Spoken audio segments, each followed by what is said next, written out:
नमस्कार दोस्तों, मैं लक्ष्मीकांत पंडित आपका स्वागत कर रहा हूं और सबसे पहले आपको परशुराम जयंती की शुभकामनाएं दोस्तों। और आज परशुराम जयंती के उपलक्ष्य में आज हम विशेष बातचीत कर रहे हैं पंडित मोहित शास्त्री जी से। और पंडित मोहित शास्त्री जी भागवत कथा करते हैं, तो हम उनका स्वागत करें। पंडित जी, आपका स्वागत है। जी राधे राधे। आपसे मिलके बड़ी प्रसन्नता हुई जो आज आपने हमें अपने स्टूडियो में याद किया। पंडित जी, सबसे पहले आपका सवाल है कि आपने भागवत कथा की शुरुआत कहाँ से करी, आपकी पहली कथा कहाँ थी और इसकी प्रेरणा आपको कहाँ से मिली? जैसा कि आपने अभी प्रश्न किया कि आप भागवताचार्य हैं, इसकी आपको प्रेरणा कहाँ से मिली,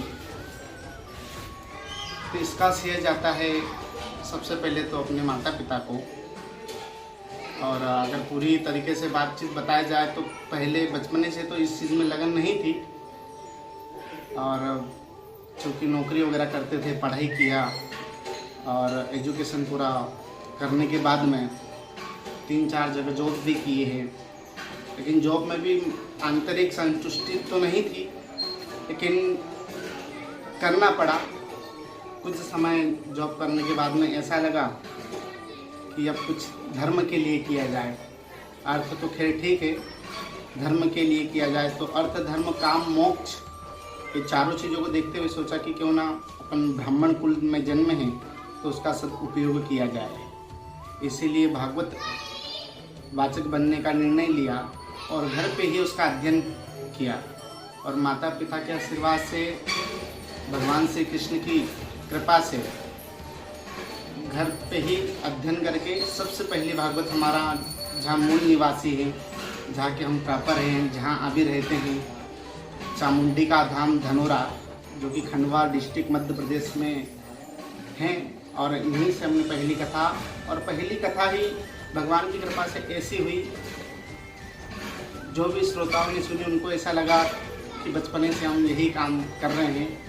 इस माता जी की कृपा है और माता पिता के गुरु के आशीर्वाद से। आपके परिवार का कितना सहयोग मिला है? और हमें पता लगा है कि आप जिस जगह रहते हैं वहाँ एक बहुत अच्छा मंदिर है, तो सबसे पहले हम चाहेंगे कि आप अपने कैमरामैन के माध्यम से हमारे वो मंदिर भी बताएं, उस मंदिर का इतिहास भी बताएं। आपका इच्छा थी कि हम जो मंदिर की सेवा करते हैं उनका दर्शन हो, तो अवश्य हम आपको वो माता रानी जो कि स्वयंभू है, पाताल से निकली, अपने आप बढ़ती है, वो माता जी चामुंडी का माता, जो चंड मुंड का विनाश करने वाली, वो माता जी का आप दर्शन करें। ये माता जी हैं जो पाताल से निकली, पहले छोटी थी और अभी अपने आप मूर्ति बढ़ रही है। यही माता जी के आशीर्वाद है। और यहाँ पर बड़ी दूर दूर से भक्त आते हैं यही माता जी के दर्शन करने के लिए। क्योंकि लॉकडाउन चलते हुए देखिए, आप माता जी की प्रतिमा को भी देख सकते हैं। और माता जी की प्रतिमा क्योंकि अभी कुछ आयात निर्यात नहीं होने के कारण पुष्प भी नहीं आ पा रहे हैं, तो माता जी अभी बिना फूलों के हैं, लेकिन आंतरिक श्रृंगार करें। देश इस समय कोरोना महामारी से जूझ रहा है और सब अपने अपने घर में लॉकडाउन है।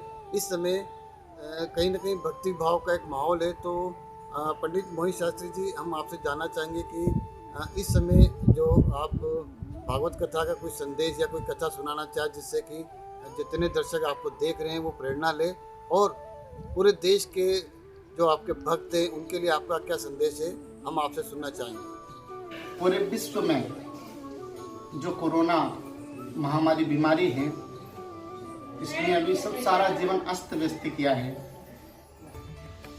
लेकिन इसी कोरोना को देखते हुए, कोरोना के सब्जेक्ट में मैं बाद में बात करूंगा, एक कहानी छोटी सी याद आ रही है। एक बार की बात है कि कोरोना से किसी व्यक्ति की मृत्यु हो गई, और मृत्यु होने के बाद वही व्यक्ति भगवान के पास गया और भगवान से कहा, भगवान तुमने कैसी बीमारी संसार में भेज दी जिससे सारे मनुष्य मर रहे हैं, और मरने के पहले हमने सुना है कि आप कोई संदेशा देते हैं, आप कुछ न कुछ अपने दूत को पूछा करके उसको बताते हैं कि तुम्हारी मृत्यु होने वाली, तो तुमने तो मुझे कोई संदेशा भी नहीं दिया। तो भगवान ने कहा, मृत्यु से पहले मैंने तुझे अनेक बार संदेश दिए, जरूरी नहीं कि मैं इसी रूप में आता, मोर मुकुट लगा करके या बंसी बजाते हुए या रथ पर बैठ करके आता।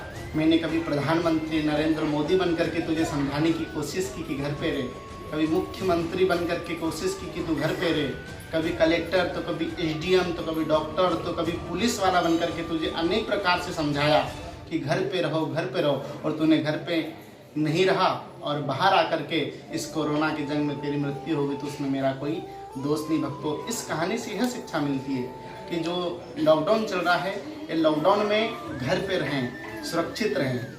कई लोगों का ऐसा भी प्रश्न उठता है कि हम घर पर रहें तो टीवी कहाँ तक देखें, बच्चों में कहाँ तक रहे, हमारा मन नहीं लगता। लेकिन भक्तों, हम आपको बताएं कि घर पे दुनिया का सबसे बड़ा यदि कोई सुख है, सबसे बड़ा यदि कोई धन है, तो वह है परिवार। और परिवार में कैसे रहें, बात यह आती है। तो परिवार में रिश्ते हैं। हमेशा अपन को शिकायत रहती थी भगवान से कि भगवान ड्यूटी रहती है, समय नहीं रहता, बेबी के लिए समय नहीं रहता, बच्चों के लिए समय नहीं रहता। भगवान ने ही सोचा कि चलो ठीक है, अब सारी समस्याओं को देखते हुए समय ही समय, तो अपन ने पहले 21 दिनों का लॉकडाउन का पालन किया। उसके बाद दोबारा लॉकडाउन के लिए कहा गया 3 मई तक, उसका भी लॉकडाउन का पालन करें। घर में ही सुबह से जल्दी उठे, भगवान को स्नान कराएं, भगवान का अभिषेक करें, सुंदर सुंदर वस्त्र पहनाएं, सुंदर सुंदर भोग लगाएं, परिवार को, बीवी बच्चों के साथ में रहें। पुराने समय में जैसे दादा दादी हमारी हुआ करते थे, कुछ कहानियाँ बोलते थे, कुछ शिक्षा की बातें होती थी, कुछ सत्संग होता था। आज पुनः वही हमारा पुराना युग भगवान की कृपा से हमें देखने को मिल रहा है। तो उसी युग का घर पर ही आनंद लें। जय श्री कृष्णा, राधे राधे।